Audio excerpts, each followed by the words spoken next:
As my life unfolded as a kid, as a surfer, I had no idea where I was going. I only had my grandfather telling me that the printing press was the next dimension, I guess, of the society. And the TV was there, and my father was a scientist, and he was an engineer. And my grandfather, engineer and scientist, and so everything was about inventing, and the house was always constantly in prototypes being made. You know, so I was well aware of the world changing from the Industrial Revolution into this printed world, printed media world. So, but my mother taught me how to paint and draw and all that, and so, you know, I wanted to be an artist, so they shifted me, you know, in high school, so I had two-hour classes per day, which gave me an array of projects to do, you know, for 2 or 3 years. So that got me into art center, so I already had all these skills before I went to school. So in the school then, I took off into all these different areas, so I became multidisciplined.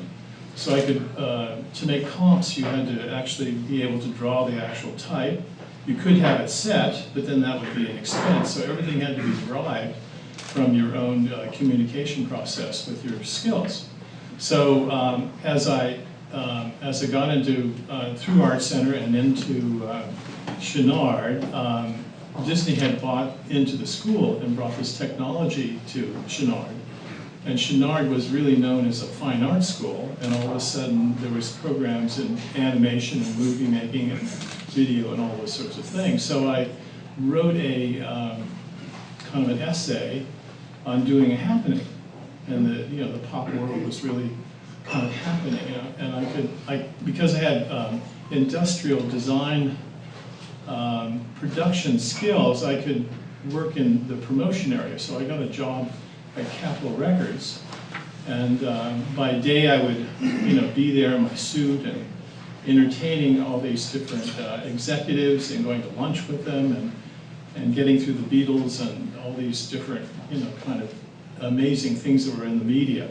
So I would go back home then, and I had a community of people, and I said, so why don't we create this thing called Pinnacle, and we'll all get together and we'll rent the Shrine Exposition Hall. We get a couple rich kids to put money in, and we'll have this really incredible time, you know. So that got carried away, you know. It was every other weekend, and there were like 3,000 to 4,000 people in this room with this huge media expose going on, with the bands, you know, integrated into that. So you had the sound, and you had the walls, you know, floating in mirror balls, and light shows, and the SC Film School, and the UCLA Film School. It was absolutely an amazing kind of dramatic scene, you know, from weekend to weekend. So as a company, we got involved with the Brotherhood somehow or another, which was the big drug syndicate. And they wanted their girlfriends to, you know, be impressed because they were there with the girlfriend and the band leader. You know, the band, the Cream was there, or Jefferson Airplane, or, you know, Janis Joplin, or Jimi Hendrix, or whatever. They could get into the rooms, and so these suitcases of money started rolling in, and the conservative money went away, and it became all drug money. And we were all like stoned out of our minds at a certain point there, and it all lasted like about 9, 10 months, and all of a sudden it was over. So I had to kind of, I went off to Europe. I went off to the Seville Road Beatle office that had been erected at Apple Records. And I spent like 6 months there organizing my mind and in this kind of hashish syndrome. And there was just one day I just said, I'm leaving, I'm out of here. So I flew back to USA and into New York, and my Endless Summer poster was always a big hit. So I'd pick up checks, you know, from the distributor there, and I'd fly back to this lonely, isolated world of Los Angeles. And in the center of it was this entertainment business. And so the school really recognized that as the art and entertainment business. So I became a packager. So I was meeting with all these important people that had something to do with a project that was being promoted or seen in the media in some form or another. So yeah.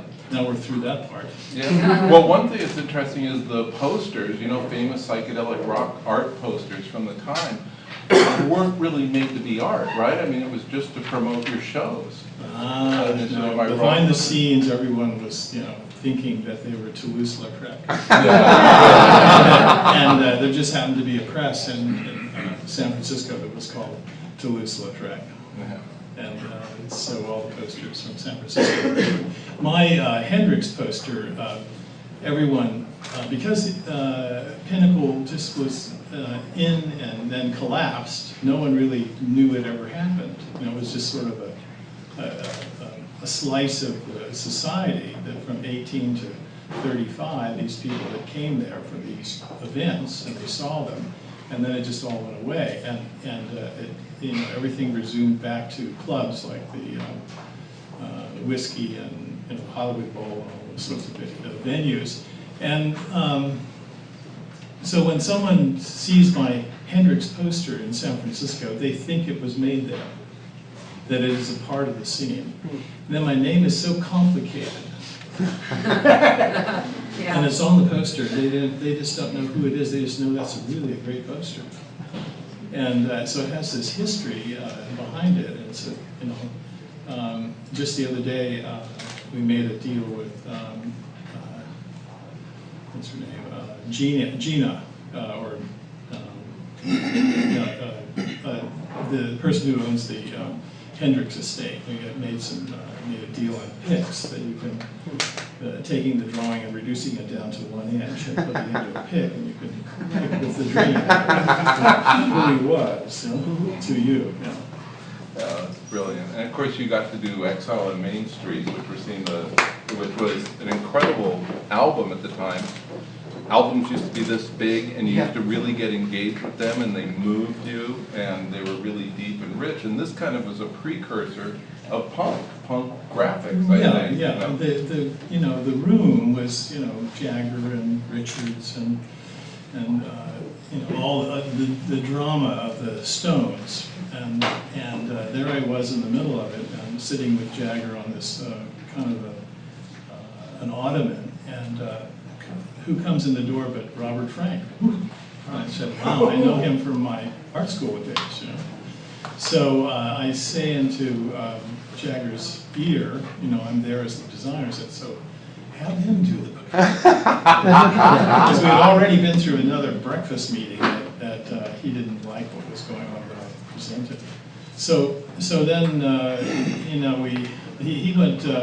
He and Frank went down to Main Street and they did these photographs of the band, and then Frank flew to New York and sent back these pieces, of which Jagger brought down to a room, and we all got together and we sort of planned out this cover. So the way I saw it is that it was a huge piece of paper that was like a print, like a fine art print, and it was unusual for that to be folded up and be weird and artistic, when most things just had two sides to them that were related to the liner notes and the cover as a symbol.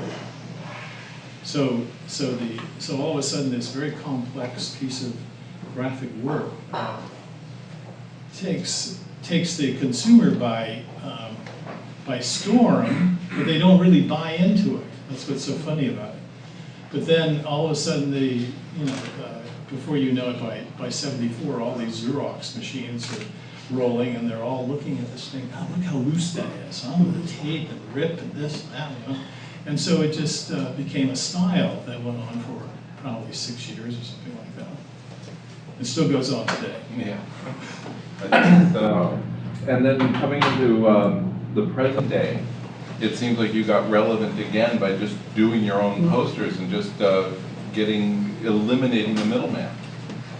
As the digital age came in 2000 with all these machines, to actually work on them and learn all the applications and all the complexities, that you became the printer and the separator and the maker and the designer and the typographer and all those sorts of things, of which in the 70s, in the 70s you would order those in a messenger service, every Kim Nelson. $25 over and $25 back. And then you would paste it down and give it to the company, and then you would tell them where to take it, and what it's supposed to be. And you would go to these presses or all these different kind of checks. That was a part of the job. All these people have jobs now, and they don't now. So these buildings with old Italian, typographers and these lunches and all this kind of fluff, just over the craft,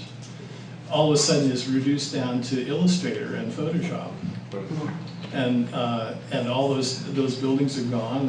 We've been rented to somebody else, and all those lives are thrown into the gutter, and that's the end of that world. So here we were in 2000. There was a younger group that was schooled in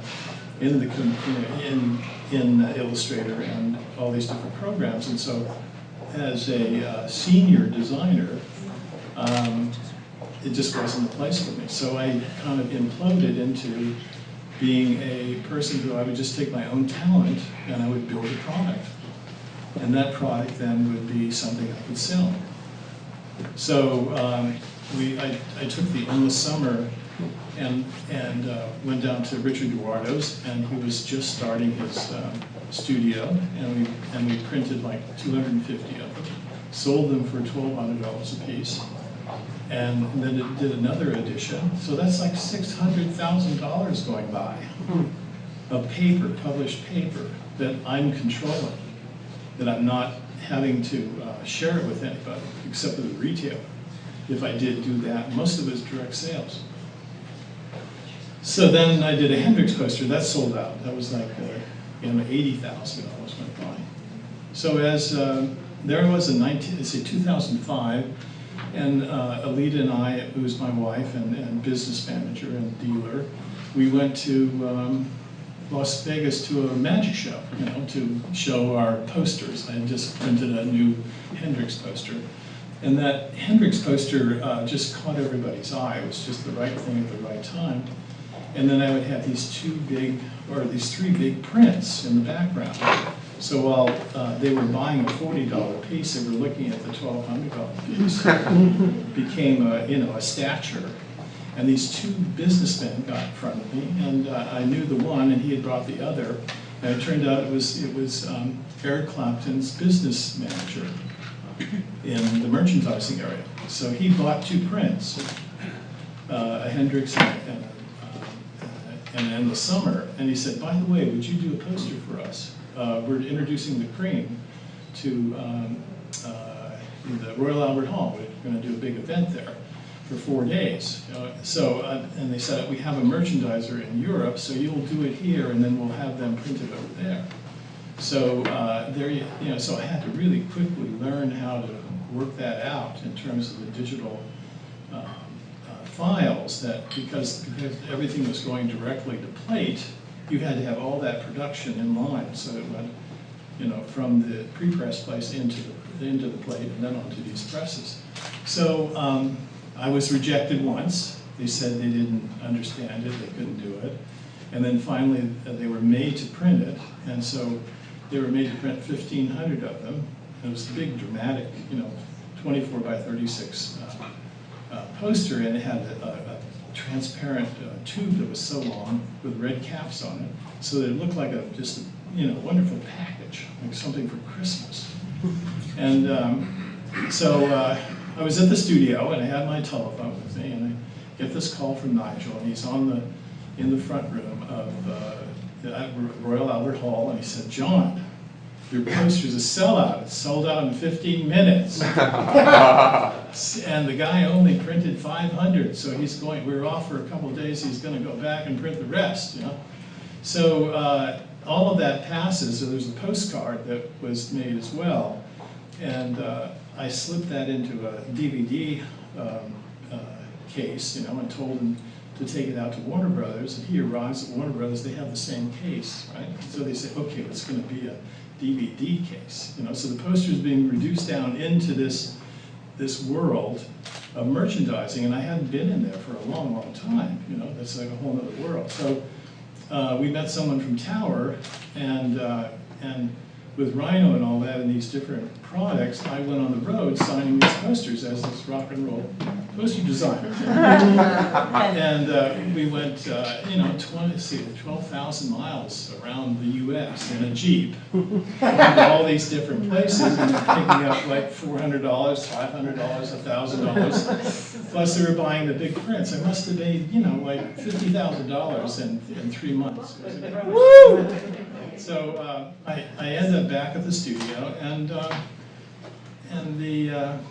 so we made some more posters, and we had a lot of activity, you know. But then the recession came, of course, you know, and then that just sort of took away the discretionary income, and that's all folded down to nothing. So I had to go back to my drawings, and I had to make prints again, and I had to have shows. So through that, I've been able to survive. So now I have a big book coming out, and the book, I think, will, well, in the society that we have become, you know, in Google's skin, let's say, that travels around the globe, you know, and we're kind of locked into this referential world that doesn't necessarily have a future to it. It's just what it is. And we're all trying to figure out, you know, an economy or a place to whatever do. And yet we have these little applications that are telling us on our phone that this is this, and that's that, and that's that, and this, and this is that, and that'll do that for you if you do this, you know? But you have to buy the phone before you can. So what I did is I created a cover that's a trademark, and that will be my symbol for the next 10 years. And all the information behind that is then my app. So my website and whatever. And so as you perceive that trademark and my app, I will feed in all this electronic information. So I have a story to tell, you know, about the 60s and 70s, and I published a book called John Van Hamersveld, My Art, My Life, right? And you go through all the motions with the editors and publishers and reviews and this and that, only to realize that people don't read anymore.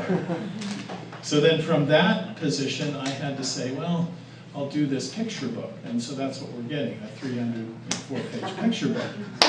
But then, as a designer, I felt that why make it a chronicle, you know, of every piece I've ever done? Why not just collage it as a media? So that's what it is. It's just a massive, over-designed collage of images of 50 years of graphic design. So I'm starting a new little website, and that'll probably branch off to all these things, but my publisher says I'll have an ebook pretty soon. So maybe that'll work. But everyone that's read the book about the Brotherhood and about Jagger and about surfing and all that, they love the book. So somebody read it. But I think we're just living in a society that's moving really quickly, and you can barely hold the information, and you're constantly having to reference Google to make things work in terms of spelling or reference. It's ridiculous, you know? I don't know where this is all going, but I think we all will become apps. We're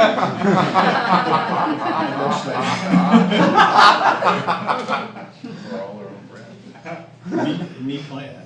Meet John Van Hamersveld, the application. Well, let me just say, I've just been running kind of, these are just a preview of the big book that will be coming out. So it's been kind of a little distorted because it isn't exactly what he's talking about at a given point. But it's obviously a great book. But I wonder if people have any questions. I have a question. Oh, sorry. Yeah. Oh, let's Mr. Nyberg. Well, actually, mine was, I'm sure, not as significant, but We'll I decide. just was asking, was Facebook that every green night. poster, Asking questions. We'll read it. was that green poster the one that you were referencing, that we just passed Yes, about yeah. 3 slides ago? Yeah. Okay.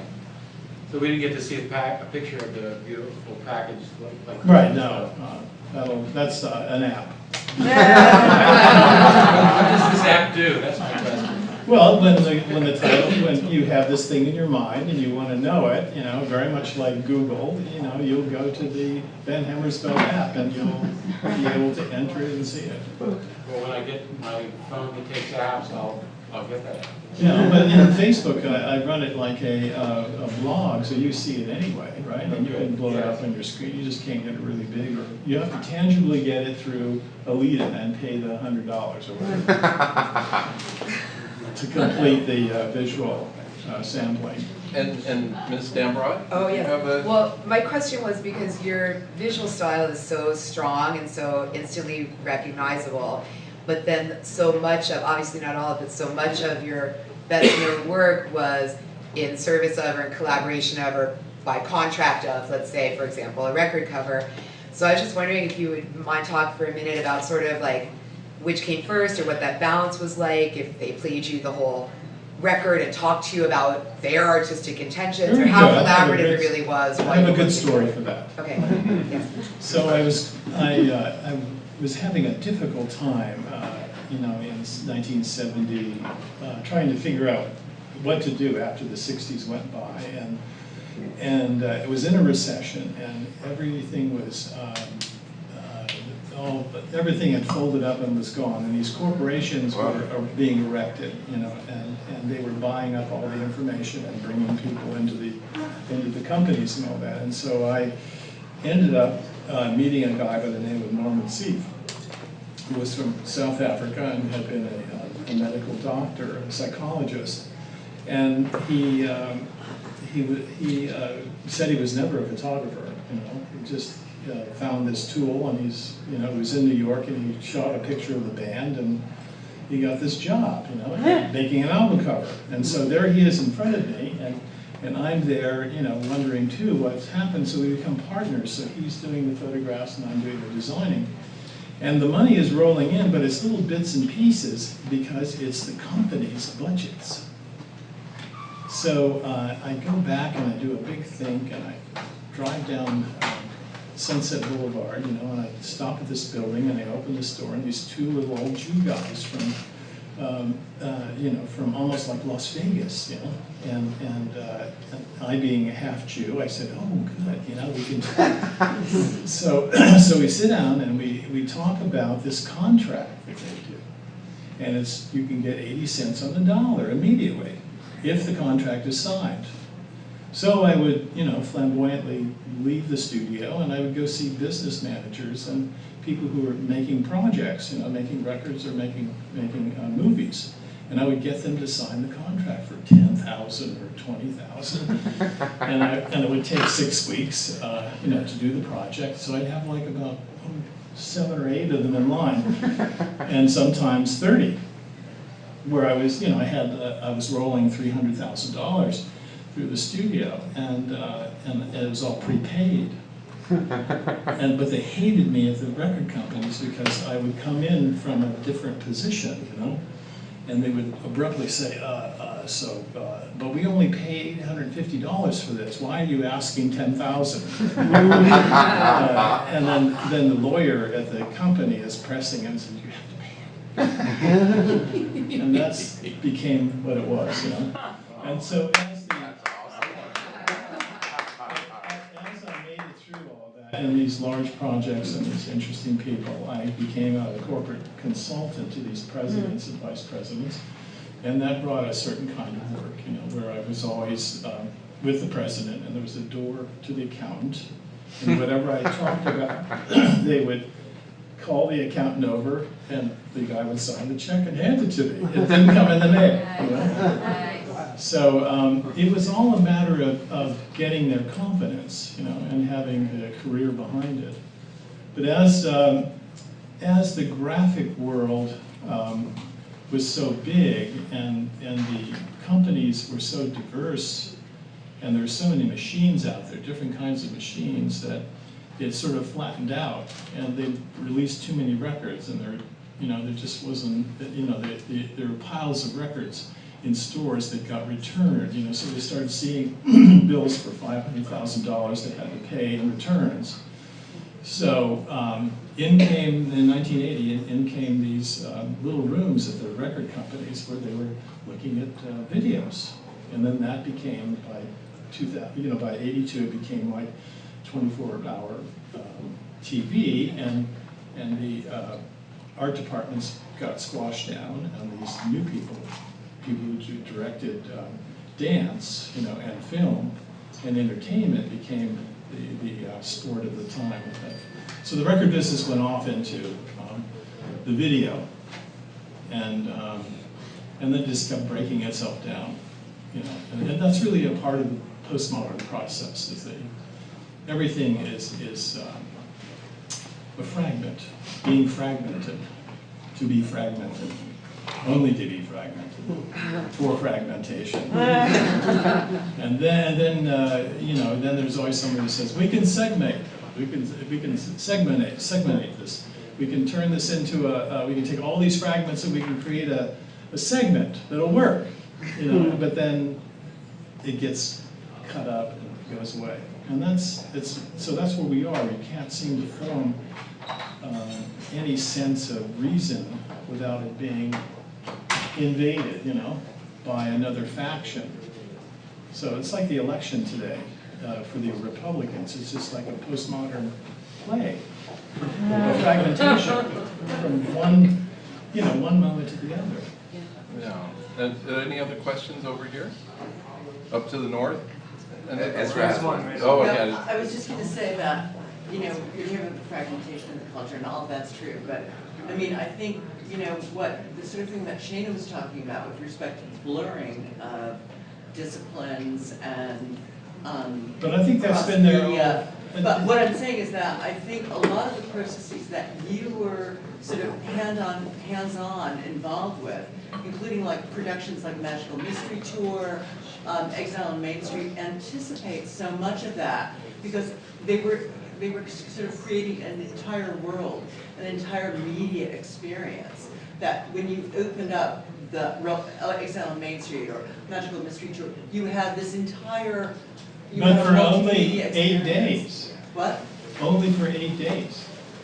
As it would go up the chart, it would hold at 8 days, and everybody would be, we're making tons here, and then all of a sudden eclipsed by another project. No, I think it's like much more far-reaching than that. I think And it's like aesthetically, like that the process is, it fragments, but that's not like this dystopian Well, yes, the fragment because archetype. there's a part at which it all comes back Actually, together. we're seeing an update on that. I don't know if you read Brooks Barnes' piece in the New York Times about about marketing of Hunger Games.